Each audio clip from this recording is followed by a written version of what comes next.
حضور فرماتے ہیں کچھ لوگوں کو اللہ قیامت میں بغیر حساب کتاب جنت میں داخل کرے گا، فرشتے پوچھیں گے پل صراط سے ہوا ہے؟ وہ کہیں گے دیکھی نہیں۔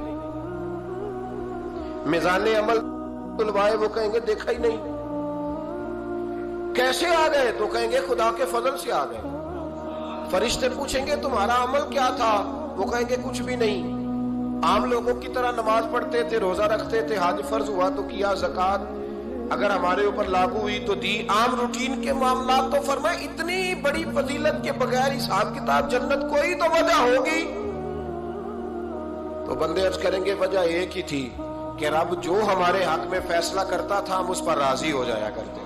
علامہ اقبال نے ایک بات لکھی ہے، اقبال کہتے ہیں جب میں لندن میں وکالت کرتا تھا تو ایک خاتون تھی، لیڈی بارنس اس کا نام تھا، چھوٹے موٹے مقدمات لے کے وہ میرے پاس آتی تھی۔ بی بی ایک ہوٹل چلایا کرتی تھی، اس کا خامن جو تھا وہ فوج میں ملازم تھا۔ اقبال نے خود لکھا ہے، اقبال فرماتے ہیں کہ ایک دن وہ خاتون پھر کسی کیس کے سلسلے میں میرے پاس آئی، تو جب وہ آئی تو اس نے نقاب اوڑھا ہوا تھا، برقع کیا ہوا تھا۔ تو چونکہ اس نے نقاب اوڑھا تھا مسلمانوں کی نشانی تھی۔ نقاب اوڑھنا کن کی نشانی ہے؟ اللہ آپ کو خوش رکھے۔ تو کہتے ہیں وہ نشانی چونکہ اہل اسلام کی تھی تو مجھے تجسس ہوا۔ میں نے کہا لیڈی خیریت ہے؟ میم صاحبہ یہ برقع پہنا ہوا ہے؟ تو کہنے لگی ہنس کے اقبال مجھے پکا یقین تھا کہ آپ ضرور پوچھیں گے۔ تو میں نے کہا اچھا تو یہ برقع؟ تو کہنے لگی الحمدللہ میں مسلمان ہو گئی۔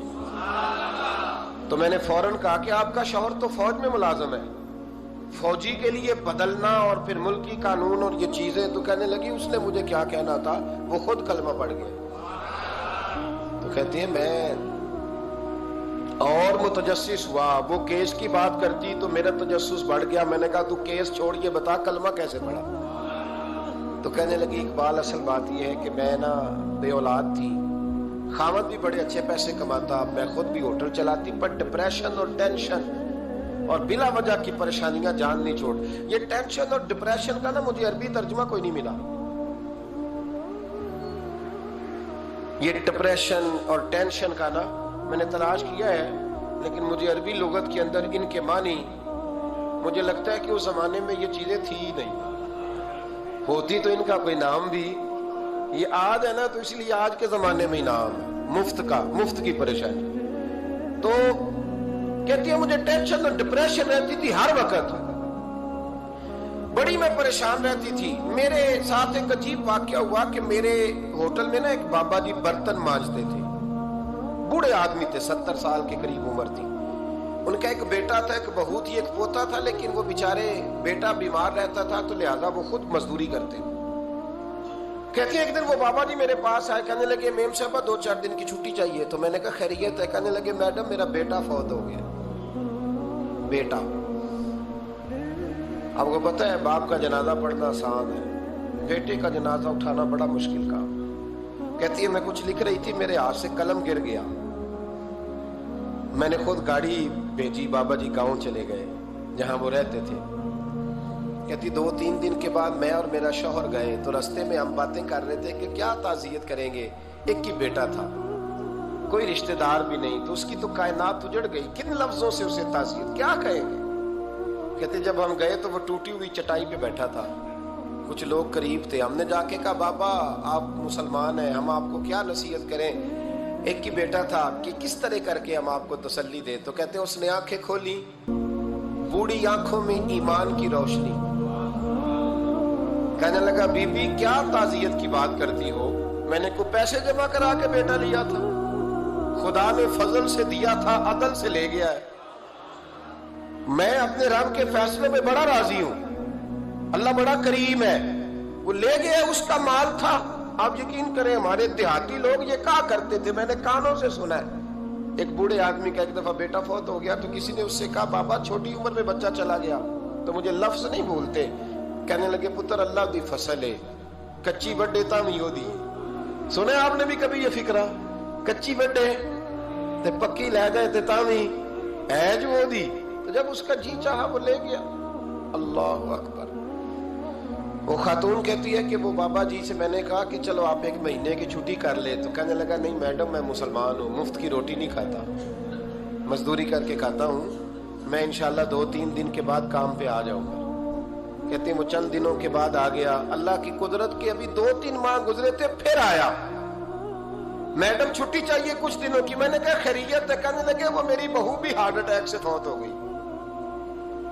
कहते अब मैं भी तड़प गई और ईसाई हो के मेरी आंखों में आंसू आ गए। मैंने कहा घर का दरवाजा बंद हो गया, अब ये बेचारा क्या करेगा।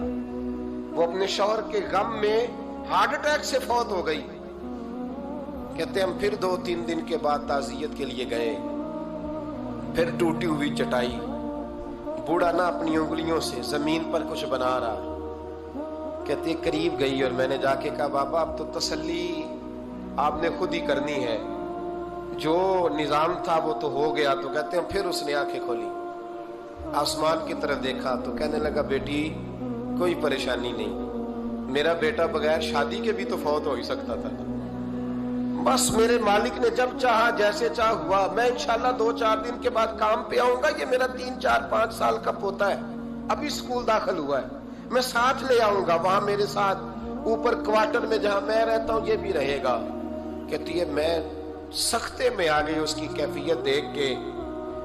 वो पोते को साथ ले आया। कभी कभी मैं देखती छत पे खड़े होके कि दादा घोड़ा बना हुआ है और पोता सवारी कर रहा है। वो सवेरे उठता, उसको स्कूल छोड़ के आता, शाम को लेके आता, प्यार करता, मोहब्बत करता। तीसरी मंजिल पर हमने क्वार्टर दिया हुआ था, वहां दादा पोता रहते। अल्लाह तू बड़ा बेनियाज है। कहती है इकबाल एक दिन ना पोता ऊपर वाली मंजिल पे खेल रहा था, उसका पैर फिसला, वो गर्दन के बल जमीन पे गिरा। मुझे खबर हुई तो मैं दौड़ी, एम्बुलेंस मंगाई। खून से लिथड़े हुए उस बच्चे को दादे ने अपनी गोद में रखा। और जब हम अस्पताल की तरफ गए तो हॉस्पिटल बाद में आया, जनाबे इजराइल पहले आ गए और कहते हैं वो गोद में दम तोड़ गया। फिर दादे ने उसे अपने हाथों से गुसल दिया। फिर उसने अपने बूढ़े हाथों से कब्र खोदी और फिर मिट्टी डाल के कहने लगा इन्ना लिल्लाहि व इन्ना इलैहि राजिऊन। जे सोना ही मेरे दुख विच राजी, जे सोना ही मेरे दुख विच राजी। फिर सुख नु चुल्ले डावा।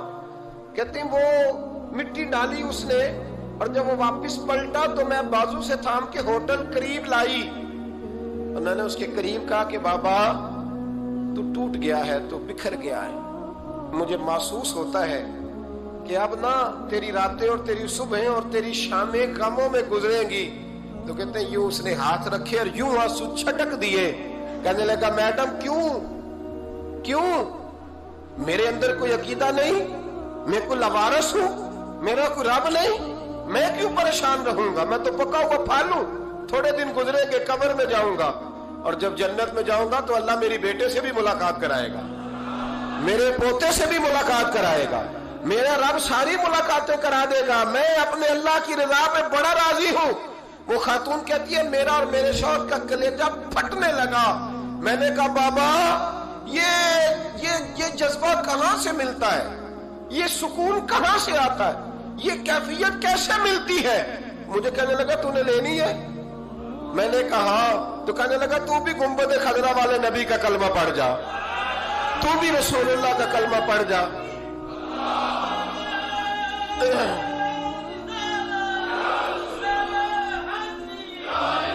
मेरे महबूब का कलमा पढ़, अल्लाह तुझे सुकून अता करे। एक हदीस ना पढ़ लो मुस्लिम शरीफ से, बुखारी से एक हदीस ना पढ़ लो ताकि ये बात मजबूत हो जाए। हजरत अबू तलहा रदी अल्लाह ताला, बेटा शदीद बीमार, मजदूर आदमी थे, कई दिनों से घर थे। बीवी कहने लगी अगर आप घर में बैठे रहेंगे तो खाएंगे कहां से, जाओ आप मजदूरी करो, मैं बेटे को देखती हूँ।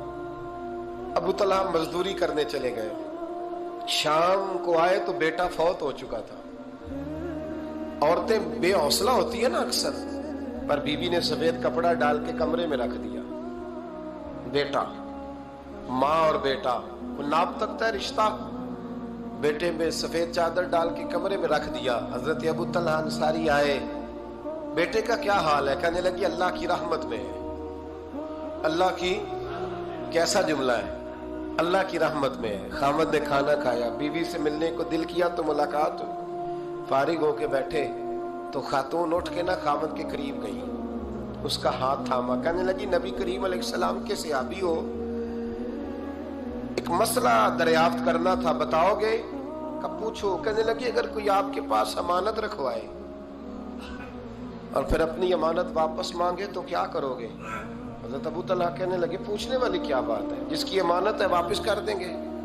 अब ज़ौजा रोई, अब सबर वाली बीबी रोई, अब माँ रोई, आंसू टपके, आंचल से पूछ के कहने लगी अबू तलहा वो बेटा भी अल्लाह की अमानत है और रब अपनी अमानत ले गया है, उठो गुस्ल कफन का बंदोबस्त करो।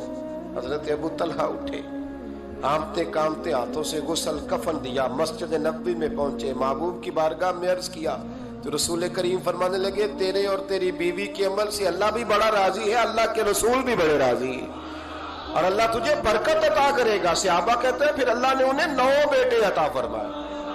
फिर अल्लाह ने उन्हें अल्लाह की रजा पे राजी रहना सीखो, अल्लाह के करीब चले जाओगे, अल्लाह की रजा पे। हजरत सुफियान सौरी दुआ मांग रहे थे, या अल्लाह राजी हो जा, या अल्लाह राजी हो जा, या अल्लाह राजी हो जा, दुआ मांग रहे थे। बीबी राबिया बसरी पर्दे के पीछे बैठी थी, जब दुआ लंबी हो गई तो कहने लगी सुफियान बस कर, कोई अगला लफ्ज भी बोल, बस कर। आप फरमाने लगे तुझे क्या हुआ? तो कहने लगी तू कब से कह रहा या अल्लाह राजी हो जा, या अल्लाह राजी हो जा, पहले अपने दिल पे हाथ रख के बता तू अल्लाह से राजी है? तू राजी है अल्लाह से? तू रोज नहीं कहता पैसे नहीं है मेरे पास मुझे दे, तू रोज नहीं कहता या अल्लाह फलानी चीज कोई नहीं दे, ऐ अल्लाह फलां को दे दिया मुझे क्यों नहीं देता माज अल्लाह, तू रोज शिकवे नहीं करता? फरमाया पहले तू तो राजी हो जा। तिरमिज़ी शरीफ की हदीस है, मेरे नबी करीम अलैहिस्सलाम ने फरमाया तुम अल्लाह के दिए हुए थोड़े रिस्क पे राजी हो जाओ, अल्लाह तुम्हारी थोड़ी इबादत से राजी हो जाए। वीडियो देखने का शुक्रिया। अगर आप चैनल पर नए हैं तो सब्सक्राइब कर लें और साथ ही साथ बेल आइकन पर भी क्लिक कर दें ताकि यूट्यूब हमारी हर वीडियो का नोटिफिकेशन सबसे पहले आपको भेज दे। जज़ाकल्लाह।